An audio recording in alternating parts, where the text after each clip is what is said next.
I'm Fareed Zakaria, coming to you live. On today's show, the man of the moment, Volodymyr Zelensky. I will ask the Ukrainian president how his country is defending itself from the Russian invasion and what he needs from Western powers to keep up the fight. We'll discuss the end game of this tragic conflict.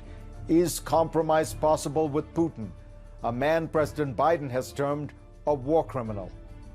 I will ask about the personal toll that this is taking on him, his family, and his country. Let's get started on this special edition of GPS.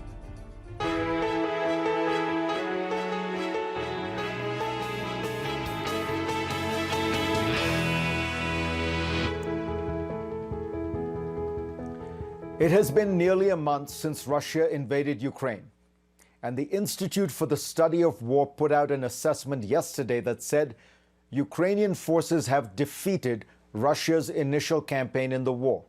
The think tank declared that the fighting is now a stalemate. Nonetheless, the Russian assault on military bases and some key cities has been brutal. In the eastern city of Mariupol, many hundreds of people are believed to be buried under a rubble of a bombed-out theater, despite the fact that children was written in huge letters outside the venue in Russian. And on Friday, Russia raised the stakes by using a hypersonic weapon to destroy a Ukrainian ammunition depot. Meanwhile, the Ukrainian military, along with ordinary citizens and foreign fighters, continues to put up a fierce fight against Putin's invaders. My guest for this hour today is Ukraine's President, Volodymyr Zelensky.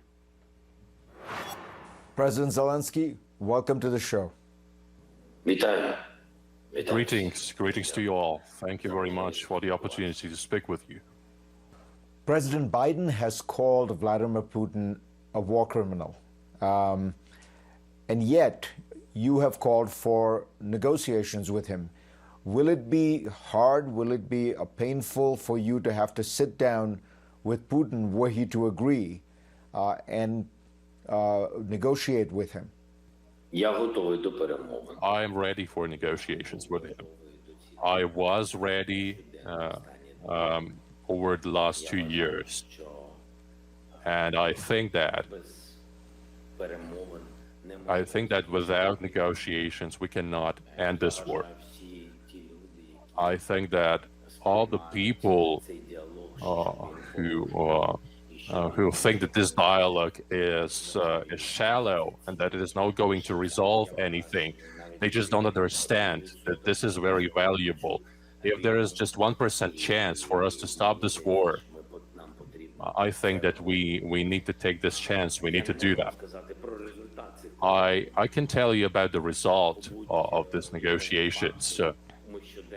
In any case, we're losing people on a daily basis, innocent people on the ground. Russian forces have come to exterminate us, to kill us. And we have demonstrated the dignity of our people and our army, that we are able to deal a powerful blow. We are able to strike back. But unfortunately, our dignity is not going to preserve the lives. So I think that we have to use any format, any chance in order to have a possibility of negotiating, the possibility of talking to Putin. But if these attempts fail, that would mean that this is a third world war. You know the Russian demands. They want you to recognize that Crimea is part of Russia, that the two republics in the Donbass are independent republics. They want a guarantee, perhaps in the Ukrainian constitution, that Ukraine will never be a member of NATO. Are you willing to make those compromises? There are compromises for which we cannot be ready as an independent state. Any compromises related to our territorial integrity and our sovereignty, and the Ukrainian people have spoken about it. They have not greeted Russian soldiers with a bunch of flowers. They have greeted them with bravery, They have greeted them with weapons in their hands. So forcibly, you cannot make yourself a friend. You cannot curry favor with the citizens of another country forcibly. You cannot just make a president of another country to recognize anything by the use of force. So everything that they are doing is not just about politics. It's about reality. They have made their way to Kherson region, but people are feeling hatred towards them, animosity, and people will continue to kill Russians because Russians have killed their children. You cannot reverse this situation anymore. So you cannot just demand from Ukraine to recognize some territories as independent republics. These compromises are simply wrong. I cannot recognize, firstly, as a president, secondly, as a citizen, and thirdly, you cannot force people to love the enemy. That's impossible. What you can do is to make a pause and just decide on how we are going to live further on. What has to be done in order to put an end to the war, to prevent further wars, and how to find an approach to these territories which are temporarily occupied. This is a very difficult matter because part of these territories were occupied 8 years ago. And during the entire period of 8 years, they have been brainwashing people and children on whom they are. They've been telling them that they have preserved their lives. They have been telling lies that Ukrainians are fascists. They have been filling their heads with lies for many years. And it's very difficult because of that to find understanding. You definitely understand me what information policies mean. Therefore, we have to come up with a model where Ukraine will not lose its sovereignty, its territorial integrity. We cannot concede to it. But still, we have to find a model of understanding to prevent further wars between our territories that we control and temporary occupied territories. So whatever the discussions that we have in our negotiating delegations, I think that it's just the two of us, me and Putin, who can make an agreement on this.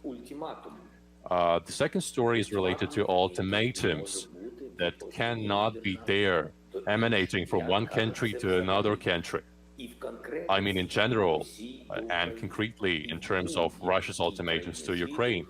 And there cannot be any ultimatums from any country whatsoever to another country, regardless of the army it has, regardless of the finance, regardless of the size of the economy, because it's international law. It's about respect to the sovereignty of each country. Therefore, dialogue is the only way out. It is through dialogue that we have to resolve the matter of security guarantees for Ukraine. We do not want to give any country a possibility to attack us. Today it's the Russian Federation. Hopefully, any other country will not be willing to attack Ukraine's independence.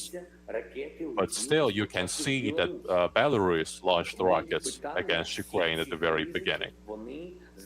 Therefore, that's a matter on the table right now.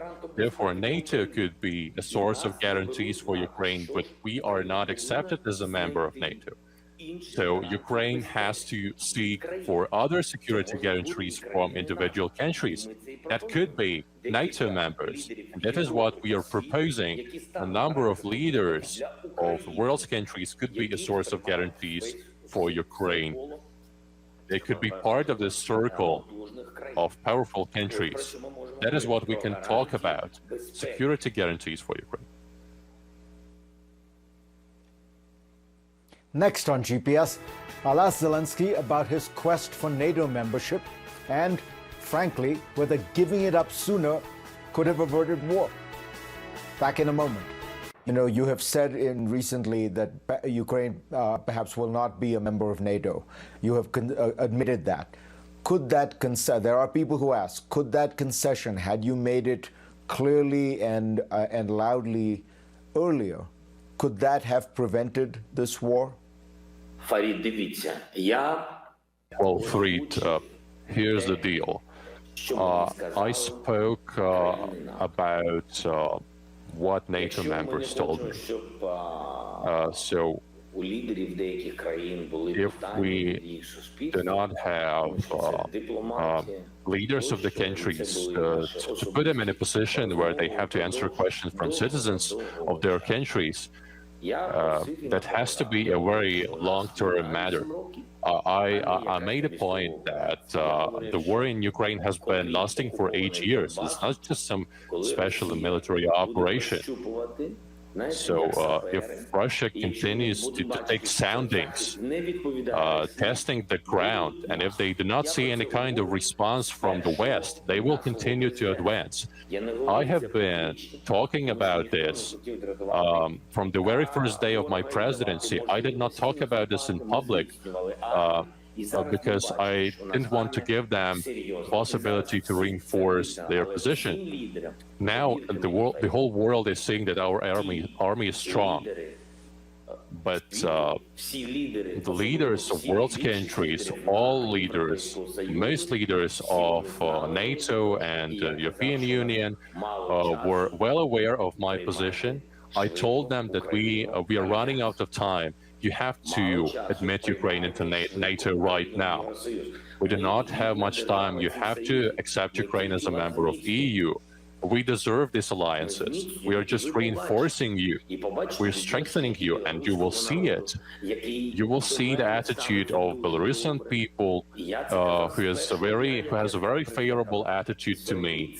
I have been telling about this from the very first day of my presidency. You have to come up with a concrete program for Ukraine. Take concrete steps. We will strengthen your position, not you will strengthen yours. And that will be a very clear and very correct message to the Russian leadership and to the Russian people that we are a unitary state and that they cannot exert any kind of military pressure on us.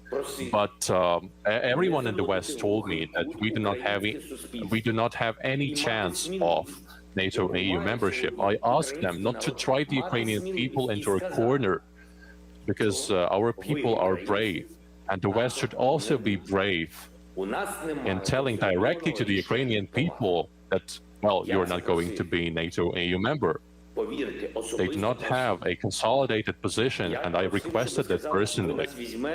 I requested them personally to say directly that we are going to accept you into NATO in a year or 2 or 5.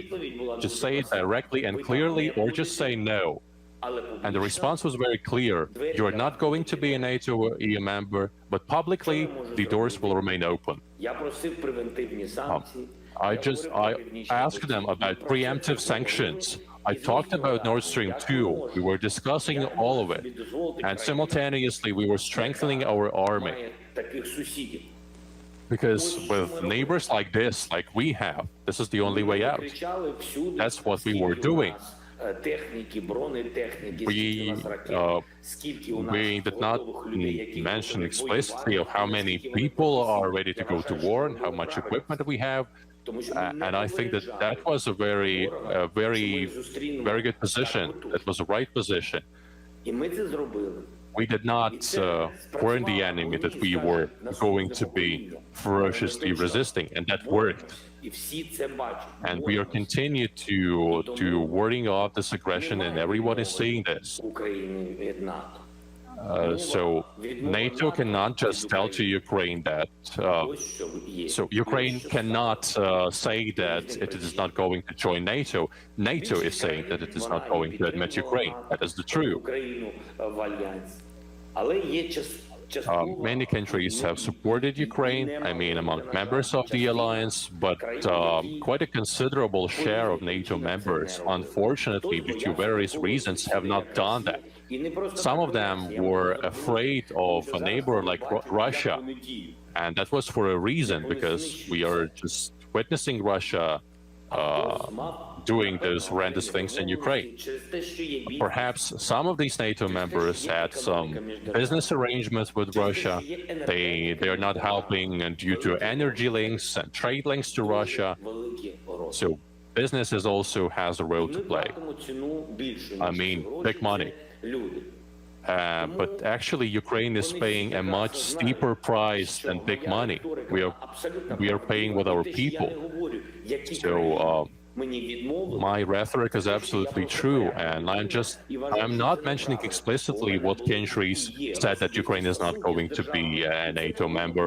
I think that this is a very righteous position. It has to remain behind the scenes, but that is true. The fact that NATO members are supporting us economically or militarily, yes, that is true, and we are very grateful for it. Indeed, very grateful, because without this help, it would be much more difficult for us. That is true. But if we were a NATO member, a war wouldn't have started. So now I'd like to receive security guarantees for my country, for my people. If NATO members are ready to see us in the alliance, then do it immediately, because people are dying on a daily basis. But if you are not ready to preserve the lives of our people, if you just want to see us straddle two worlds, if you want to see us in this dubious position where we do not understand whether you can accept us or not, you cannot place us in this situation. You cannot force us to be in this limbo. President Putin has repeatedly referred to the Ukrainian government as neo-Nazis and says one of his reasons for invading was to denazify the country. It is all lies, of course. And for President Zelensky, it's personal. More of my exclusive interview with him. When you hear Vladimir Putin talk about the Ukrainian government as being full of neo-Nazis, as somebody who is of Jewish descent, how do you react to those statements? Well, there are rare occasions when I smile and when I laugh. And for me, to hear it, it's as if something similar to a joke. I cannot take this statement seriously. So, upon hearing the situation, hearing the statements at first, you just think to yourself that this person has been in the leadership position for so many years, and this person is supposed to have a very clear understanding of what Ukrainian people are because of the Soviet legacy. But I think that currently Putin is an information bubble. I think this is information bunker. And it is so powerful, this bunker of information, that he really thinks that Ukrainians are neo-Nazis. So this is a laughable statement for me. But then a strike of fear resurfaces. I'm not afraid of anything except for people. But the fact is that if he is serious about these statements, he might be capable of very horrendous steps, because that would mean that this is not a game for him. If he really believes in this, if it's not a game, then we will just continue fighting against it. If it's a game, but if it's not a game, if he's serious about it, if he thinks that this is his mission to conquer our territories, and if he sees signs of neo-Nazism in our country, that many questions emerge about what else he is capable of doing for the sake of his ambitions and for the sake of his mission. So this what gives rise to a feeling which is not very pleasant and which is very frightening, very hazardous, that it can be an information bubble which will continue to exert pressure, and it will pressurize Putin to further escalation. Can I ask you something about your family history? Your grandfather Simeon, who's the only survivor during out of the Holocaust and World War II. Tell us a little bit about that, and what was the lesson? What are the values you drew from it when you would hear those stories in your family? Мій дідусів було 4 брати, вони Well, my grandfather and his 4 brothers were living in an ordinary village, Друга світова війна. and then the Second World War started. My grandfather was graduating from military college at that time, and all of his brothers went to war because their father said that they had to protect the country. They had to fight fascism. So they went to war, and all the brothers died. And my grandfather survived the entire war. His father and his mother were killed in a terrible fire. The Nazis set ablaze the entire village where they lived and where my grandfather was born. All the brothers perished in the front line. He was alone to be left standing. He returned home. He ended up in the city of Kryvyi Rih, where I was born. He was a captain of an infantry unit. He was awarded with a number of military orders, like a Red Cross, like a Red Star, for his heroism and his bravery. He was wounded at war, and after the war, he started working as an investigator, catching criminals, and eventually he became a colonel in independent Ukraine. So that is basically his life story. So when Russians are telling about neo-Nazis and they turn to me, I just replied that I have lost my entire family in the war because all of them were exterminated during World War II. A number of my distant relatives are still living. Some of them are in the United States, in Poland, or in Israel. That is what I know. So basically, that is all. So Nazism in our family evokes a huge amount of misunderstanding. So we do not understand what they are talking about.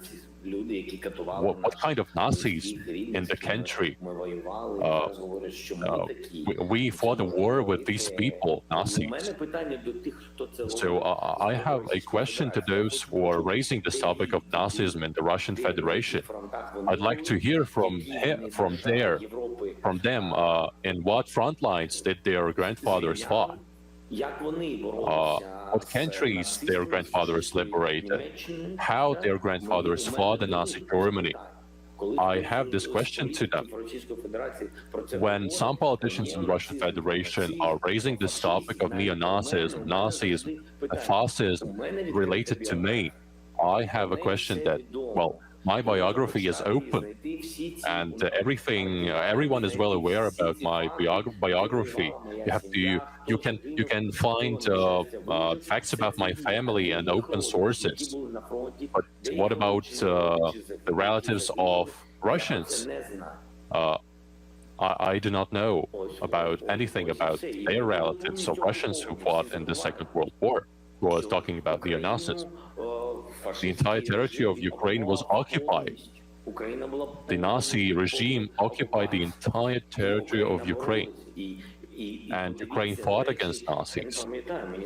And by the way, if I'm not mistaken, for more than 70 days, Kiev resisted the offensive of Nazis. Kiev fought the way it is fighting now. It has always been fighting. For many days, it was repelling the attacks. It was a great battle. many people were dead, but they continued their resistance. And I know many people in Russia who were occupied and who struggled against Hitler's regime. But Kyiv was occupied, and Moscow was not.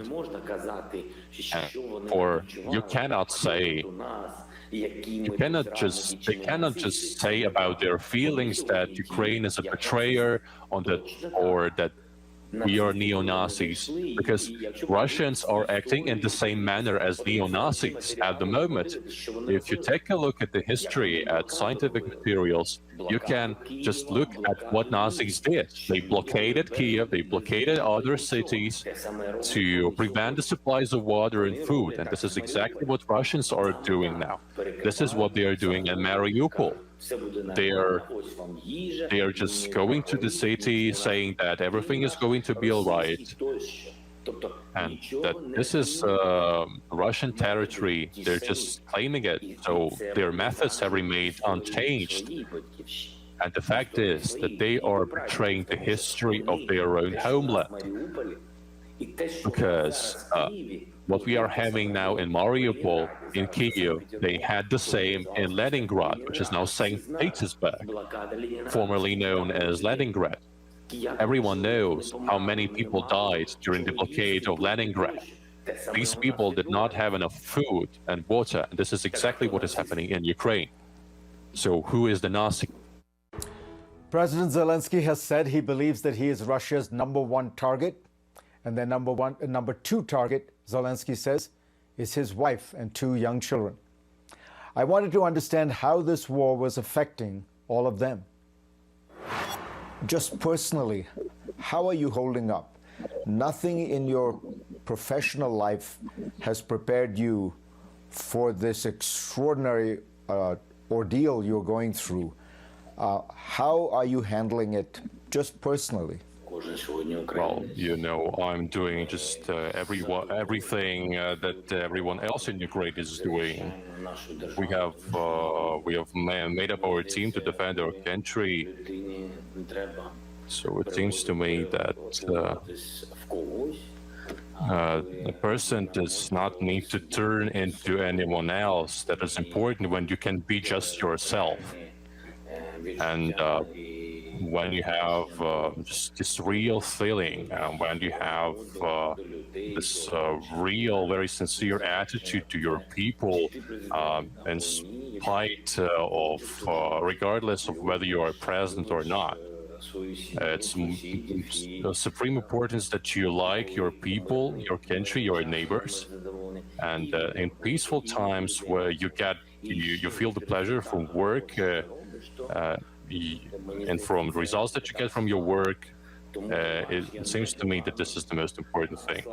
So I'm holding up quite well.